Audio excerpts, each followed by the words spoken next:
రోజుల నుంచి 7 రోజుల నుంచి ఒకే జత బట్టలు వేసుకున్నాడు. ఈ బాబుని చూడండి. ఇక్కడ మీడియా వాళ్ళు ఉంటే హృదయం మీడియా చూపించండి. ఈ బట్టలు ఎట్లున్నాయి? తిండి లేదు, కాళ్ళ మీద దెబ్బలు, ఒంటి మీద దెబ్బలు, పాత మురిగిపోయిన బట్టలు, పండ్లు ఇరిగిపోయి, పెదాలు ఇరిగిపోయి, చిరిగిపోయిన బట్టలు. 10 రోజుల నుంచి బట్టలు 8 రోజుల నుంచి వేసుకుంటాడు. ఈ బట్టలు సిగ్గున్నదా అంటే మీ రాజ్యానికి సిగ్గు స్వరమున్నదా? పోలీసు వాళ్ళకి అంటున్నా. ఆ తల్లి తిండి లేక మెతుకు ఇచ్చినా కూడా మన ధర్నాలో అన్నం పెట్టినా కూడా తినబుద్ధి కాలే. ఎట్లా తింటది మా తల్లి? బిడ్డలు సరిపోయి పోగొట్టుకున్న తల్లి ఒక మెతుకు ముట్టుకోవాలి.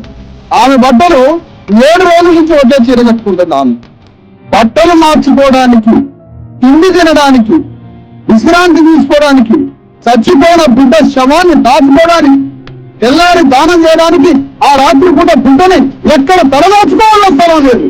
ఒక ఆర్జీవ మాయమైపోయింది ఇక్కడి నుంచి. అగనాగని ఒక ఆర్జీవ మాయమైండు, ఒక ఎంఆర్ఓ మాయమైండు. ఒక ఆర్జీఓ 5 రోజులు సెలవు పెట్టినా నాకు విషయం తెలియదు అన్నాడు.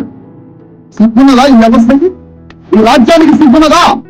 ఒక ఎంఆర్ఓ నాకు తెలియదు చచ్చిపోయిన సంగతి అన్నారు.